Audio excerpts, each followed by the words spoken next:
Welcome to Rathalos Watch. This is the 8th episode of Should X Monster Return to Monster Hunter Wilds. Today we'll be discussing Akantor, a massive snapping turtle-like magma monster who likes to reside in a hot fiery volcano. As always, we'll delve into the monster in greater detail, covering its first appearance, overall reception, memorable aspects, visual design, combat style, and ultimately, whether it should return to Monster Hunter Wilds. We'll explore how Capcom could potentially bring back the monster, what they should or shouldn't change, what new interactions they could implement, and how the monster could fit into the next generation of Monster Hunter in terms of mechanics and design philosophies. Without further ado, let's begin. Akantor is classified as a flying wyvern due to his evolutionary line. However, he is no longer capable of flying according to the lore. Instead, this massive creature now dwells in volcanic regions and hot lava caverns and destroys whatever crosses his path. He was originally introduced in Monster Hunter 2 for PS2, which first released in Japan on February 16th, 2006. He was then made available for the USA players for the very first time in Monster Hunter Freedom Unite for the PSP, which was released on June 22nd,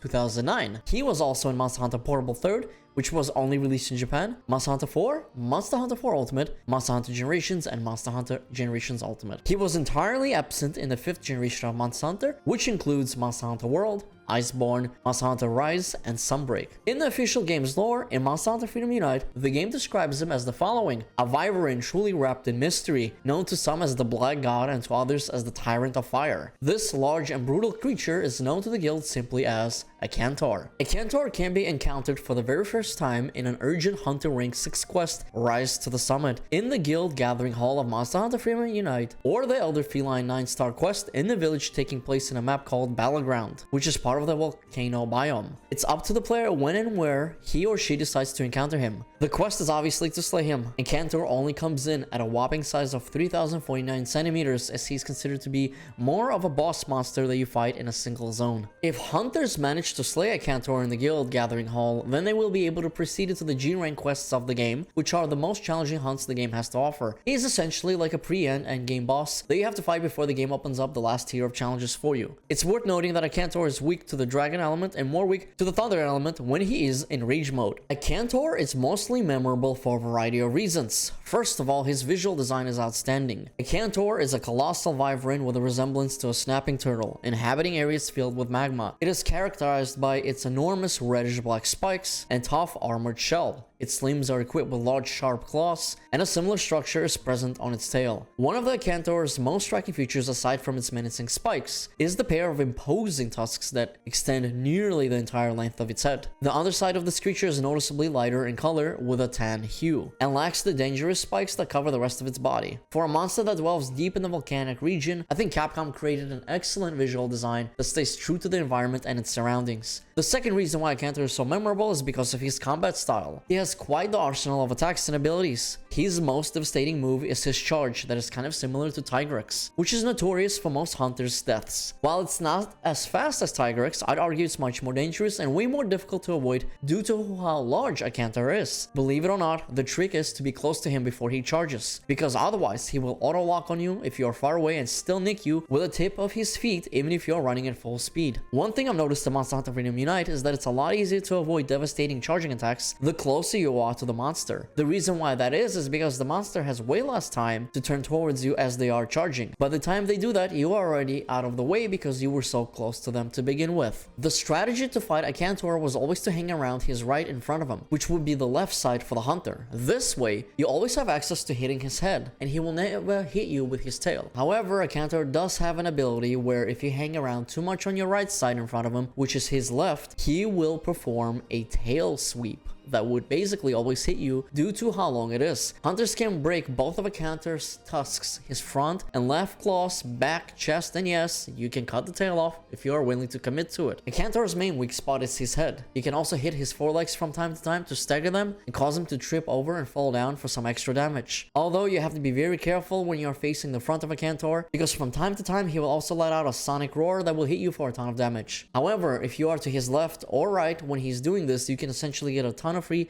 damage on his forelegs, and that is usually the best time to go crazy with all of your combos and attacks. On occasion, he will also try to do an uppercut with his head that is very easy to avoid, and you can always use it as a window of opportunity to hit his face after you dodge the attack. Since Akantor is a massive monster, he is very slow with a lot of his attacks, so a lot of the animations can give you free opportunities to get some quick hits in. He will also do a small head sweep in front of him that is also quite easy to dodge and has a small hitbox. You can just roll out of the way quickly and immediately get back in for more hits before he does another assault. If you go under Akantor's chest, which is also one of his biggest weak points, sometimes he will try to crush you by slamming down with his entire body. Thankfully, it's very easy to avoid if you don't hang around under him too much, and surprisingly, the hitbox is quite generous if you manage to roll out from under him in time. Akantor has another trick up his sleeve, and that is the ability to burrow on the ground and traverse to a different part of the zone. It's very wise to bring a couple of paintballs with you so you can mark him and follow him on your map while he is on the ground to see where he is going to pop out from, so you do not get hit or killed. While Akantor is under the ground, small lava geysers will start to spawn and pulsate randomly, and they will deal a ton of damage if you stand on top of them. You want to use this time to refresh your buffs while also avoiding the lava geysers. Last but not least, his roar ability is my favorite one because you can just abuse it so much for a ton of free high damage. Occasionally, Akantor will stand up on his back legs, lift up his body and head and start roaring. Now, thankfully, you won't get stunned if you're standing far enough from him. His range is not that large, surprisingly. The trick here is to throw a flash bomb as he roars. This will stun him for quite a long time and give you so much free damage. You will want to start going crazy, bonking him on the head with your hammer, or slashing his face off with your greatsword or whatever it is that you use. In my case, I was using a longsword, so I did some quick slicing here and there,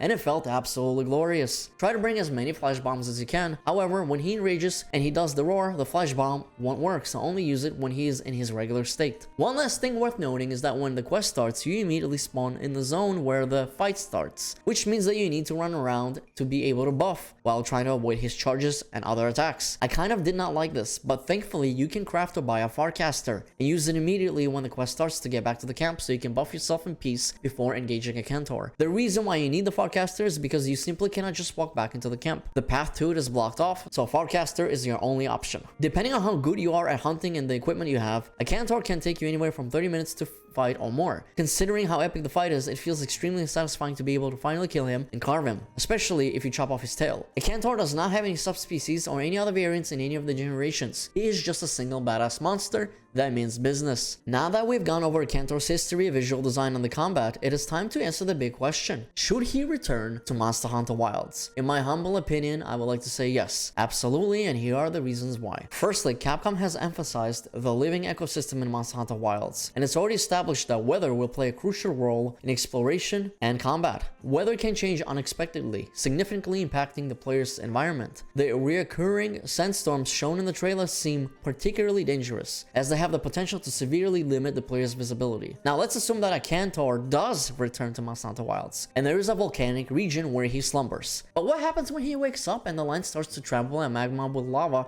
is flowing out from everywhere? The region will be filled with dark smoke, a ton of fire everywhere, and fire monsters will reemerge. The wildlife surrounding the volcano will flee, and nearby villages will ask for our aid. I really believe that Akantor would be the perfect setup or something like this in Monster Hunter Wilds. The latest Monster Hunter trailer showed us a new locale called Scarlet Forest, a new spider monster by the name Lala Barina, but most importantly, we got the confirmation that Raidao is the Master of Thunder and Lightning in Windward Plains. He is the apex predator and is responsible for the sandstorms and all the weather shenanigans that occur in that specific locale. We have no clue what kind of weather catastrophes will be happening in Scarlet Forest, and we know that Lala Barina is not the apex predator either. But what we do know is that we now have two confirmed locales for Monster Hunter Wilds: Windward Plains, which is the desert, and a forest that goes by the name of Scarlet Forest. I am going to go out on a limb here and assume that Monster Hunter Wilds will be launching with a total of 4 locales, and one of them is going to be most likely an ice region, and the last one will either be volcanic themed or some sort of a poisonous swamp. I don't see the ice region being in the expansion because we already had Iceborne in World, and it would be really dumb to have 2 ice-themed expansions back to back for the flagship entries. I am quite positive that crazy thunderstorms will not be the only weather catastrophe that we will see throughout Monster Hunter Wilds. The expansion will most likely add a 5th biome, and it could also be either a swamp or a volcano. But that depends on what the base game ships with, so either we are getting a desert, forest, ice, volcano, or desert, forest, ice, and a swamp. Swamp and Volcano will have to fight for the final slot in the Monster Hunter World base game. If there is a volcano, then I don't see anyone else other than Akantor who could reside here. After all, the official game's description does refer to him as the Tyrant of Fire. You can't sit here and tell me that a monster who holds the title Tyrant of Fire is not going to make a comeback to a game where weather and elements play a huge role. Akantor was born for this. It would be very weird and odd for Capcom not to have some sort of a fire-related monster that causes volcanoes to wake up and erupt or something of that sort. Whether that be in the base version of Monster Hunter Wilds or an expansion is irrelevant. The fact is that it's going to be happening. There's just no way it won't. There are far too many monsters that have so much control over fire, and Akantor is one of them alongside the Elder Dragon Rathalos. But let's leave the Rathalos discussion for a future video. Also remember that there is a cutscene in Monster Hunter Freedom Unite where Akantor goes one-on-one with Gravius and completely wrecks him even after getting beamed by Gravius's fire breath. This demonstrates how when Akantor awakens and begins to move, everything and everyone in his path is utterly annihilated. He is a true Chad, and crossing his path would just be suicidal for any living being. Except of course for us, the sick in the membrane hunters, with our trusty great swords, heavy bow guns, light bow guns, insect glaives, switch axes, gun lances, long swords, charge blades, and the not so trusty hunting horns. Wait, what? I still love our hunting horn friends, but you get my point. I really love Akantor and would love to have him back in Monster Hunter Wilds. Not only is he visually cool looking, he's just a fun monster to fight, and there's really nothing annoying about him, and there are ways to counter a lot of his stuff, which creates a good balance. The entire fight always keeps you on your toes, and it's usually fair for both sides. The only one small annoying thing that you might have with him